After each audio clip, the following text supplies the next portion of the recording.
Hello everybody, welcome back to my channel. My name's Crystal and this is my social thread. So I have another interview for you today. It's with another sewing vlogger and her name is Emma from So Do It Emma on Instagram. Please do enjoy the video. Welcome back everyone. So today we have Emma from So Do It Emma on Instagram, where she has almost 5,000 followers. She also has a YouTube channel under the same name where she has over 1,000 subscribers. Joining us all the way from Scotland, it's Emma. Hello Emma, how are you? Hi, I'm fine. How are you? Very well, thank you. Thank you very much for joining us.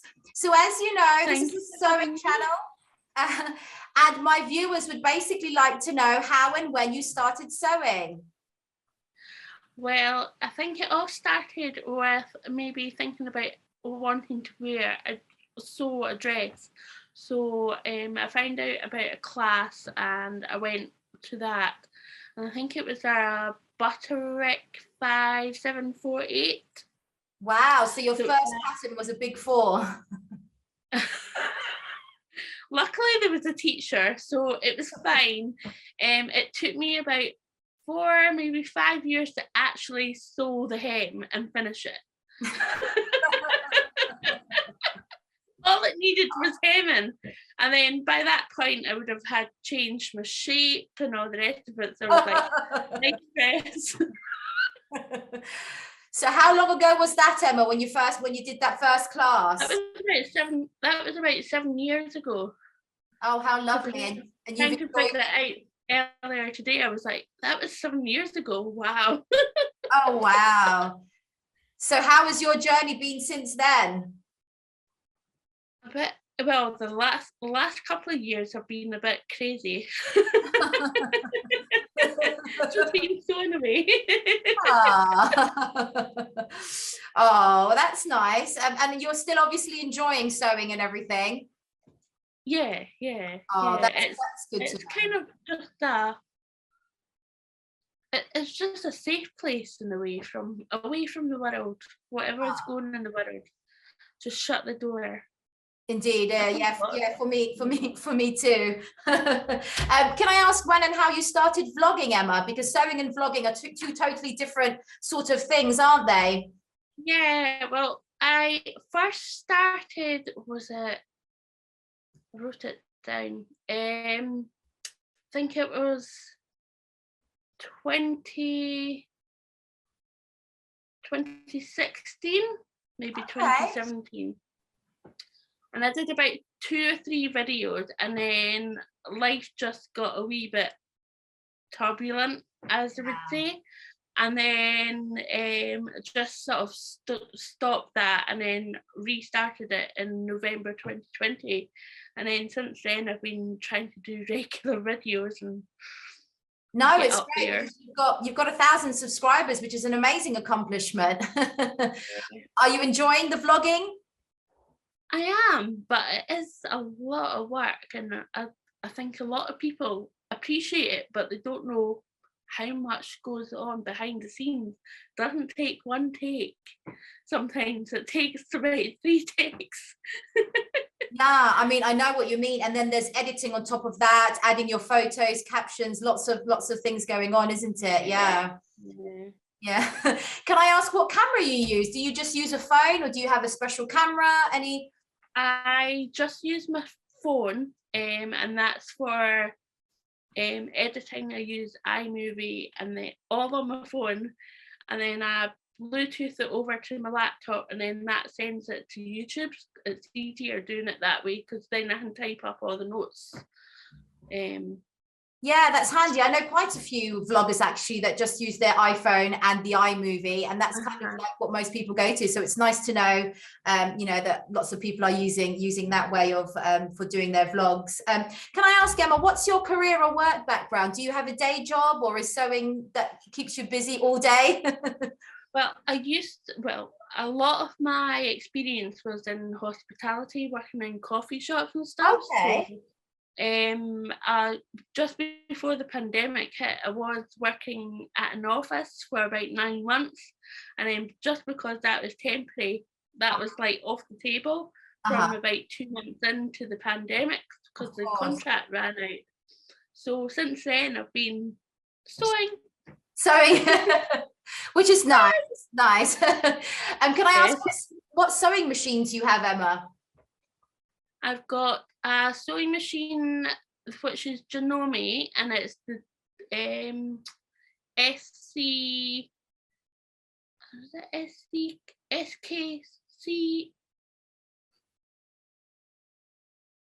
Oh, I wouldn't worry. So you've got a Janome. And I think it's a special edition. And then I've got the Janome overlocker, which I just changed the overlocker blades all by myself. Amazing. That was scary. But not as scary as what you would actually think it would be. The hardest part is unscrewing the thing. So the Janome DX9300. Oh, okay, so when you were talking about changing the blade, I just have is it the Singer or the Brother, the overlocker that you just buy from Lidl's, and I've had it for a couple of years now, and basically it wasn't cutting very well, and I said to my husband, I really need a new overlocker, and he was like, well, how much is it going to cost, blah blah blah, and I said, oh, about a budget of 500, and I was adamant that I needed this new overlocker, and it turns out it was just the blade that needed changing. And he said to me, look, just get a new blade. And I said, well, a blade costs £25. I'm not going to spend £25 on a blade. I'd rather have a new overlocker. Anyway, short story. I changed the blade, and that's all. That was working fine now. So it purrs like a dream. It purrs like a dream, indeed. So with your sewing machines, what lovely makes do you make? What's your most favourite make to date, do you think? Well, it's sort of a quite sentimental one, and my mum started a coat. It was the Simplicity 8262 for me, and it was out of she had done the basics, like cut out everything, all the pattern pieces, and sadly she passed away, so it took me about a year to actually pick up the courage and take it to class. I've got a really good sewing teacher, Abby, and she just taught me through the process of putting it together. So yeah, that's quite my favorite. I think nothing can top that up. So yeah. Oh, I'm sorry to hear about your mother. I'm really sorry to hear about that, but how lovely that she started it off and you finished it, and now is it presumably a beautiful item that you wear and that fits you nicely and everything? Yeah, it fits lovely, but I mean, with the pandemic, you put on a wee bit extra weight, and it's like, oh, quite snug. But yeah, most of it fits really quite nice when it's not shut. But I'm going to change this lovely silver French frogs. It's almost like a toggle, but I'm going to change that to buttonholes, because I find the French frogs, the fraying. And I think that's just because I'm opening and shutting it. So yeah, I think I'll change it. Perfect. And is it quite thick fabric? Are you going to do the buttonholes on your machine? It's a tweed, so yes, it's quite thick, but I think the machine will hopefully go through it. Yeah, no, because I've heard in the past from other vloggers where they sort of made this precious coat and the fabric's quite thick. They're too scared to put it under their own machine. And apparently you can go to some place somewhere where they do professional buttonholes with the industrial machine. So, I mean, I don't know how much that costs, or some people even do it by hand. Yeah, well, maybe. Well, I've got lots of bits of scrap fabric, so either way, I'll practice before I leap. Indeed, well done. So going on from that, what's your least favorite make, do you think? Do you have like a really bad sewing fail, or? Well, I've got a really bad pattern, and it's sort of the Nora by Tilly and the Buttons, and it's just way too boxy. Which one is Nora again? It's like, it's kind of just straight down, and then it's got the splits up at the side. Okay. And it's just a basic, I think it's raglan sleeves as well. Okay. That's how well I remember it. I'm like, no, don't want to touch that one. So that needs to go in a D-stash of some sort at some point, right? Well, I have cut into the patterns, so if anyone wants a size 20 graded out, it's up to them. Well, that's a perfect answer to the, going on to the next question. Are you a tracer or a cutter of patterns? Cutter. Definitely cutter, unless there's a specific pattern like the Pauline dress that I just did for pigeon wishes. I did trace out certain bodice pieces because I wasn't quite sure what size. But if it's like something like that, something really complex, then I'll do it. But if it's just depends on the pattern, really. Usually I just cut straight in. Yeah, no, very good. I need to start just cutting straight through my patterns as well, because I'm a tracer, and that's my least favorite sewing task to do is tracing. So yeah, I need to be a cutter as well. Can I ask, Emma, what's your favorite print? What do you go for fabric wise? Definitely florals. Florals, yeah. Definitely florals. Yeah, I'm a floral person as well. What about your least favorite print? What do you avoid? Anything? I was thinking about this. I've not got a least favorite. I don't like paisley, but I know lots of people do, but I don't like paisley at all, for me personally. I think it's the colours in paisley, because I like some paisleys but not other paisleys. Yeah, it's very weird.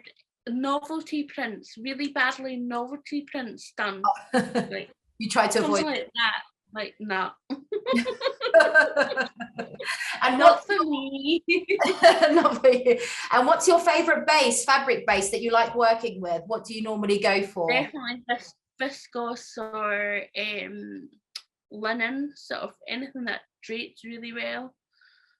Yeah, viscose. I love viscose for the drape, and linen because you just get like nice, and for both of them you get a nice crisp seam when you're ironing. And it's quite nice to sew with as well. If there's a linen cotton mix, then I tend to go for that. That's Have you used Rami before? No, I have looked at that before, but I've never been able to grab my hands quick enough. Yeah, so I've used it before, and it's actually sometimes it's more expensive than linen itself, but it's a lovely and it creases less than linen, and it's drapey as well, but it's really good to work with. It's a composition of nettles, isn't it? Yeah, it's different. It's a fiber that they use in it apparently. Yeah, so excellent. So what's the last fabric you bought, and from what store? Just being a bit nosy. Funny enough, I've just vlogged about it on April Fool's. Wow, where is that from? It was from Edinburgh Fabrics. They're kind of online. They've got a website, but it's probably best just to phone them and get them to send it out to you. Lovely. And what is that? Is that a viscose? That is a cotton jersey, and it's going to be an Adrian blouse. Oh, lovely. I love the florals. Yeah. Going on from that, what's your favorite fabric designer, or who is your favorite fabric designer? Definitely Ruby Star collection. Yeah. If money were no object, yeah. I've never bought any of the Ruby Star fabrics, but they do look really, really nice. What else? Is anybody else that you like, or any other fabric designers? The Australian brand Nerissa Hansen.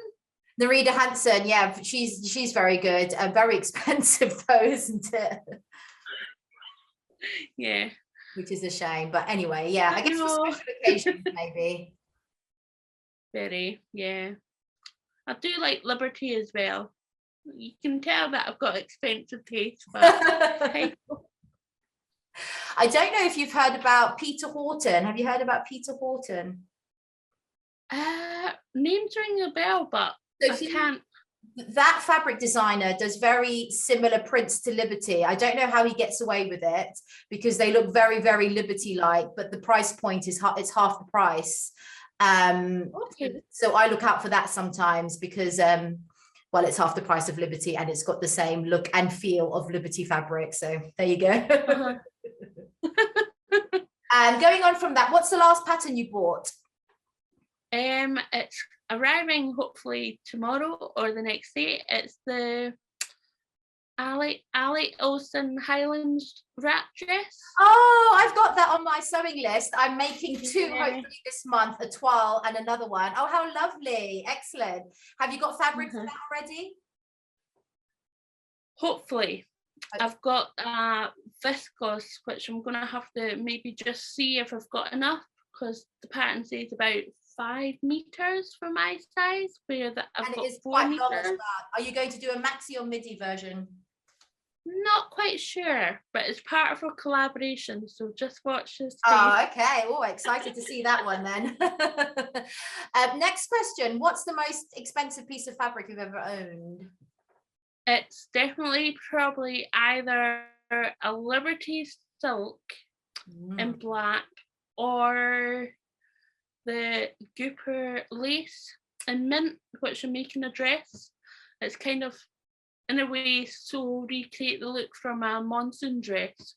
Oh, lovely. Where did you get your Gooper lace from?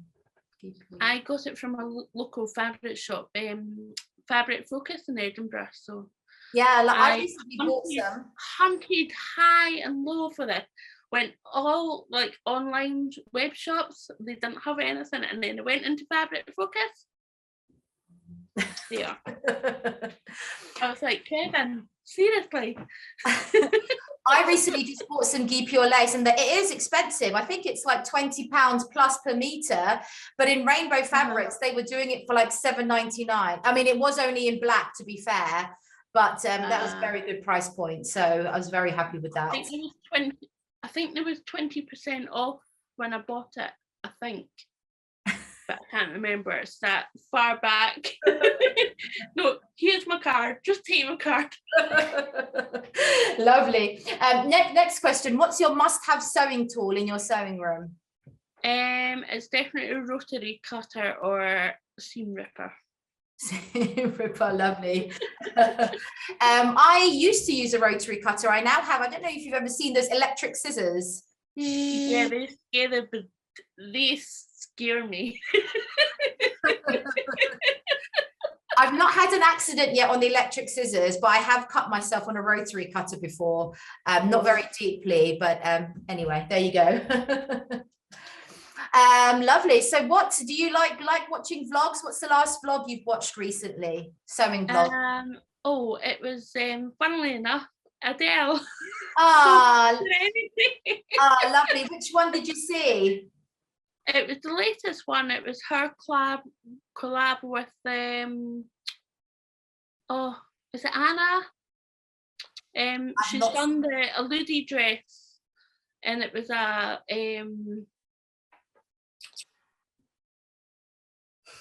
collaboration. I've not seen it yet. I must watch that. Yeah. So it's out of the Guthrie Ganni linen fabric that she got with the elephants on.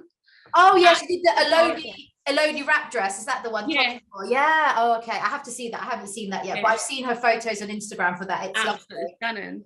Yeah. Can I ask, what's your least favorite sewing task, Emma? Unpicking or gathering. Gathering takes a while, and unpicking is just annoying. I used to love gathering, but lately I've just went, oh God, here we go again. Yeah. Well, I guess especially now where ruffles and gathers is so in, isn't it? All the puffy sleeves, all the tiered skirts, and that's a lot of gathering, isn't it? Yeah. I do like the end result, but usually when I'm going through it now, there's a lot of hissing and cursing. Oh yeah.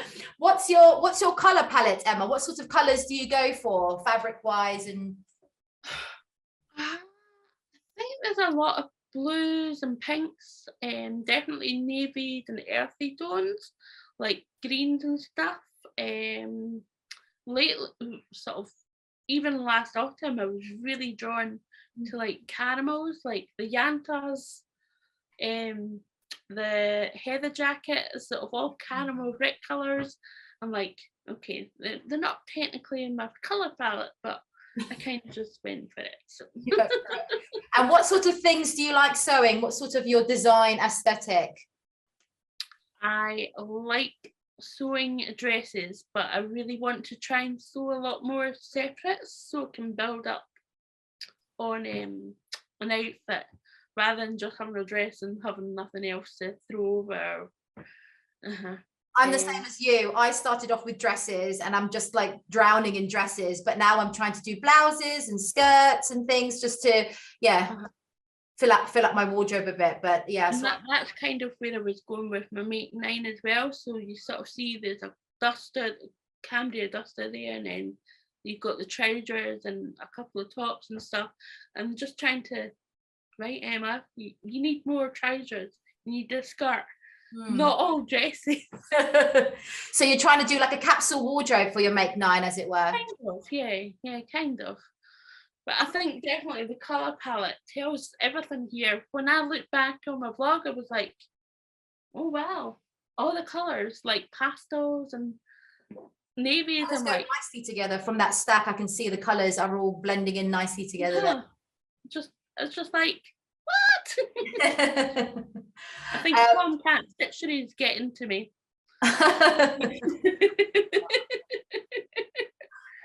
So Emma, next question. Do you prefer bias bound or facings when you make your dresses and blouses?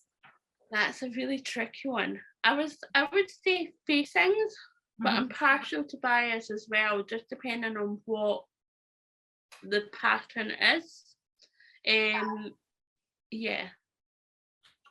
I normally just follow what's on the pattern. I mean, are you a kind of person that thinks, oh, it's a facing, but I'd rather do a bias, I'm going to do a bias, or do you just follow what the pattern says? I just follow what the pattern is because I'm not willing to take that risk.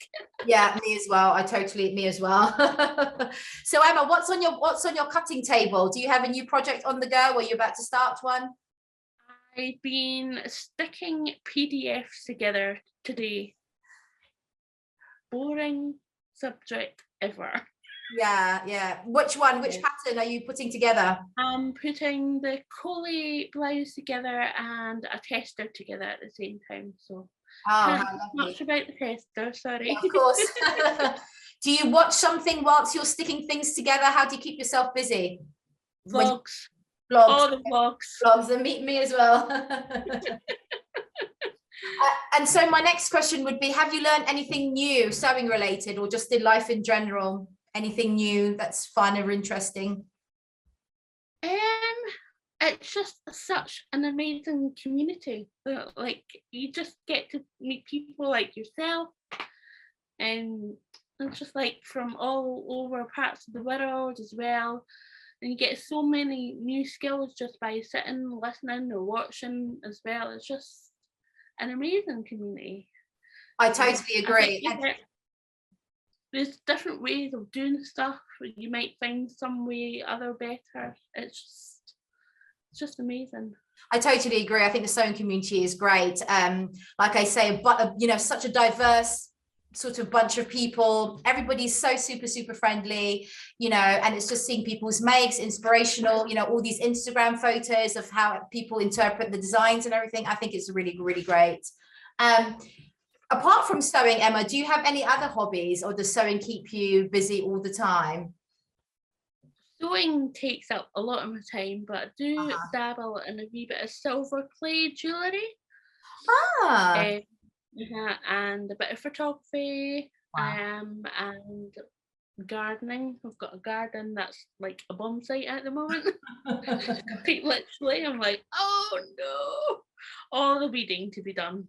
Yeah, it's always like that though, isn't it? Sort of spring, sort of as when the gardens are starting to bloom, and just think, I need to really start doing something with the garden. Just hide under a rock for the next 12 months. So Emma, I was wondering if you had any tips for somebody that's wanting to start sewing. Keep your tools basic and just build upon. Nothing happens overnight. Rome wasn't built in a day, so don't expect perfection on your first time. Yeah, just definitely. Learn from your mistakes and just build up on what you've got. It's like a foundation. That's good advice, and everything you do is a learning curve. You learn something with every garment that you make, isn't it? Yeah. Yeah. And what about tips for someone wanting to start vlogging? Do you have any tips for them?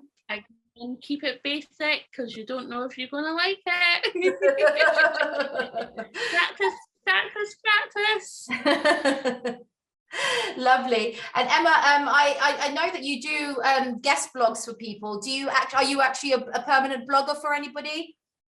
I've just started being brand ambassador for Backstitch. Oh, lovely. Yes. Shop. Excellent. So my first blog post is going to be coming around about May, I think. Oh, that's so nice. Watch out for that. And I've been blogging for the rag shop for a while, but I think everyone's just taking a break at the moment. So I see. Rag shop's lovely though. Steph's lovely. Oh, that's nice. And was it easy? How did you apply for those blog posts? Was it quite? I think the rag shop was just like me and Steph. I think it was 2020 when I got chatting with Steph, and she was running the blog post and the online shop at that time, and we just sort of went back and forth. I had seen a fabric that By Hand London used, and it was a Pigeon Wishes one. So I went to Meg. Meg told me that Stephanie had it or was getting it. So I was like running over to Stephanie going, don't put it on my neck, can I get seen? And that's just a lovely little relationship. Oh. Got there, and then the Backstitch shop was, you had to apply for that. So I was a lucky 8. I think there's 8 of us. Oh, that's nice. And do you enjoy doing sort of the blogger posts and things? Yeah, I do. But I just like blogging posts and testers and doing 10 other makes that month, and like, what have I done? Yeah, I know what you mean. I just say yes. No. Well, that's good. You know, you're keeping busy. So what? Just one of the second to last question. Why do you sew? What makes you want to sew? Why do you like sewing? What does it mean to you? Sewing means that I've got clothes to wear. I was going for a more emotional thing, but that's great. I mean, that's a perfect answer. Basically, like ready to wear shops, you get some shops that are completely out of your size line. Of course, budget, yeah. Whatever. So you can recreate that look for a wee bit less. Yes. Or you can actually get clothes that actually fit you and not have a big lump at the back or whatever. Yeah. That's the thing though, isn't it? With making your own clothes, you can tailor it to your taste, to what fabric you like, to the shape you like, the length of the skirt you like. If you've got a fuller bust, a smaller bust, you know, it's totally, you can tailor it totally to yourself, isn't it? And that's why I like it as well, because everybody's different, and literally every single person's body is different as well. And so I think sewing just gives us the freedom to wear what we want because we make it ourselves, which is great. Oh yeah. And any color palette. Definitely, exactly, yeah. And I never even knew there were so many lovely different fabric prints and styles. You know, I just used to buy all my clothes and just whatever was out there that's all you could choose from, basically, isn't it? But now it's funny because you kind of rebel against the trends. It's like, well, I'm wearing this. I don't care if it's last year or the year before color. I'm wearing this today. Indeed. Yeah, indeed. Excellent, Emma. So my last question is, will you be joining our Selfless Sew April 22 challenge this year? Yes, of course. Ah, lovely. And what are your plans, do you think? I think you have just popped a video up, haven't you? Yeah. But what are your plans? I've got 2 makes to do for hubby. And lucky hubby. He chose the fabric. So I got a tee and a jumper, and I'm going to use the Jackson pullovers and tee for him because I know it works for him. So excellent. Why break a record? Indeed. Well, lovely. Well, thank you so much. I look forward to seeing your entry. Remember, they have to be posted under the hashtag on the 30th of April to count, because I know some people have been posting it beforehand. So I have just said, oh, lovely mates, please repost on the 30th of April. So that's nice. Well, thank you so much for joining us. Thank you so much for talking and for your time. To all my viewers, thank you so much for watching. If you don't already follow Emma, please do so on Instagram. It's So Do It Emma. Did I get that right? So Do It Emma. And also her YouTube channel as well. I will link all of the her Instagram page and her YouTube channel in the description below. Thank you very much for watching. And Emma, thank you so much for your time. Thank you. Bye-bye. Bye.